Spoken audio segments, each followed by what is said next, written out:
Continuons à évoquer la mission Artemis 2. Alors, plus d'un demi-siècle après la mission Apollo, pourquoi viser à nouveau la Lune? On en parle avec vous, Alban Guillaumarche, chercheur en droit de l'espace à l'université Paris-Panthéon-Assas et chercheur associé à la chaire espace de l'ENS. Alors, pourquoi cette mission est-elle importante pour les ambitions américaines dans l'espace? Cette mission est importante, vous l'avez dit, pour la raison, simple qu'elle est la première mission lunaire américaine depuis, bientôt 52 ans avec la mission Apollo 17 en 1972. C'est la première mission américaine habitée, puisqu'il faut quand même relativiser l'inédit, hein. C'est pas la première mission lunaire du 21e siècle, loin de là, hein. Les puissances spatiales n'ont pas arrêté d'aller sur la Lune à la fin du programme Apollo, mais effectivement, c'est la première mission avec des astronautes qui part en direction de la Lune du 21e siècle, qui donc a décollé hier et qui part pour une mission de 10 jours et qui va faire un tour de Lune puis revenir, notamment pour tester l'équipement principal de cette mission, qui est le véhicule Orion, à bord duquel ont pris place les astronautes hier et à bord duquel ils vont voyager pour la dizaine de jours qui arrivent.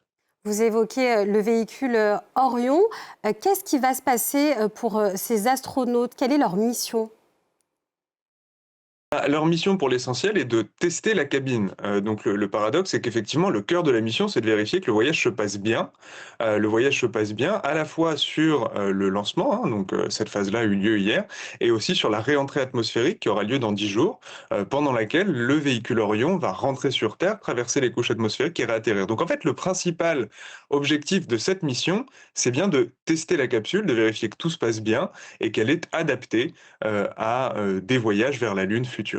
Vous évoquez des voyages vers la Lune et justement, à quoi vont servir leurs observations? Il est question de choisir a priori le site d'alunissage. Est-ce que vous pouvez nous expliquer? De mémoire, la question du choix du site de l'alunissage n'a pas véritablement lieu au cours de cette mission, hein. Ça, pour une raison simple, c'est que en fait, l'objectif visé, la zone géographique visée, aujourd'hui par le programme Artemis, mais en réalité aussi par la plupart des, programmes d'exploration lunaire, c'est le pôle sud de la Lune. Le pôle sud de la Lune, notamment pour, la présence supposée de glace d'eau, au fond de cratères, qui ne rencontrent jamais la lumière du soleil. Donc il y aurait de la glace d'eau, potentiellement, utilisable, mais a priori, c'est bien le pôle sud de la Lune qui constitue la zone géographique cible, et ça, ce sera complètement indépendant de cette mission Artemis 2. Et derrière, après cette mission Artemis 2, le programme donc, tout autour donc, de la Lune, c'est qu'une première étape a priori, puisque les Américains ont un objectif après la Lune. Il y aura l'objectif Mars. Effectivement, c'est la logique Moon to Mars qui guide la conception du programme Artemis, mais qui guide en général les programmes d'exploration de corps célestes des États-Unis au cours du XXIe siècle. Ceci étant dit, les objectifs du programme Artemis en tant que tel ont beaucoup évolué, ne serait-ce que les 3 dernières semaines, avec des annonces début mars et des annonces encore plus importantes à la fin du mois de mars par Jared Isaacman, le nouveau directeur administrateur de la NASA, où en fin de compte, on a eu une modification du calendrier des objectifs, puisqu'à l'origine, Artemis devait cumuler une station lunaire orbitale, le Gateway, qui a été abandonné, et une base lunaire au sol, et que la nouvelle configuration du programme Artemis se concentre pour l'essentiel sur le déploiement d'une base lunaire au sol d'ici la fin de la décennie actuelle et au cours de la décennie prochaine. Reste tout de même un certain nombre de points techniques à surmonter, ne serait-ce que la conception d'un atterrisseur lunaire, c'est-à-dire ce qui vous permet de rejoindre le sol de la Lune depuis l'orbite lunaire. Et ça, cet atterrisseur, mine de rien, il est toujours au stade du développement, et ce, quand bien même sa première mission annoncée à cet atterrisseur lunaire, donc les premiers pas d'astronautes américains sur la Lune, c'est tout de même pour dans 2 ans, en termes de calendrier affiché, un calendrier prudent verrait plutôt vers 2030, début 2030. Vers début 2030. Et l'objectif d'Artemis 1, lui, n'avait pas été rempli avec normalement l'envoi d'hommes dans l'espace en 2024. Le programme Artemis 2 a-t-il des chances de mieux se passer? Bah, c'est tout l'enjeu de voir comment ce lancement va réussir ou non à conduire l'intégralité de ces missions. Après, faut bien savoir que le calendrier qui annonçait effectivement le retour d'astronautes états-uniens sur la Lune à l'horizon de 2024, hein, qui était l'annonce initiale en 2019 lors de la relance du programme Artemis, cette annonce partait déjà avec un calendrier très ambitieux. Et au fond, là, on est en 2026, on a la première mission avec des astronautes à faire le tour de la Lune. Visiblement, en tout cas, enfin, le retard, enfin, c'est un retard normal, si vous voulez, c'est plutôt même le retour vers un calendrier raisonnable, en réalité. Alors, on parle souvent d'un bras de fer entre Washington et Pékin. La mission Artemis 2 est-elle une nouvelle étape dans cet affrontement dans l'espace? Alors, c'est vrai que quand on regarde la façon notamment dont, on communique, autour de ce programme Artemis, la façon aussi dont les États-Unis ont communiqué, lors du lancement du programme Artemis, on pourrait se dire qu'il y a effectivement, une forme de retour de l'esprit de la guerre froide, où finalement la Chine prend la place, commode de l'URSS dans ce schéma d'analyse.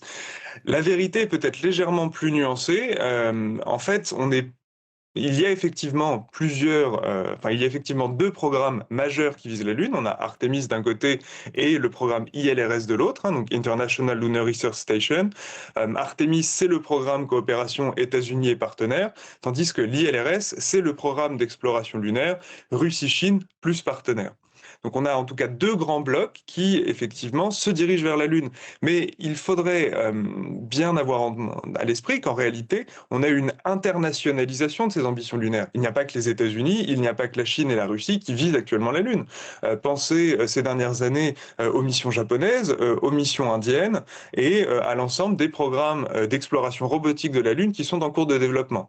Donc en fait, le point principal, ça n'est pas de dire qu'on répète la géopolitique de l'exploration lunaire de la guerre froide, mais bien plutôt de constater, et ça c'est la nouveauté, que l'exploration lunaire au XXIe siècle est un sujet véritablement internationalisé, avec une multitude de programmes d'exploration, à la fois robotiques et habités. Vous évoquez différents acteurs, différents pays, la Chine, l'Inde, le Japon, la Russie. Si on revient à la base lunaire qui devrait peut-être voir le jour, selon les estimations, elle devrait coûter 20 milliards de dollars. La guerre dans l'espace est-elle avant tout économique?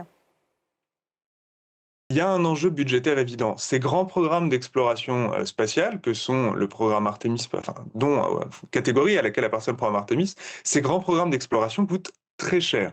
Ne serait-ce que le programme Artemis, depuis son lancement, c'est 93 milliards de dollars.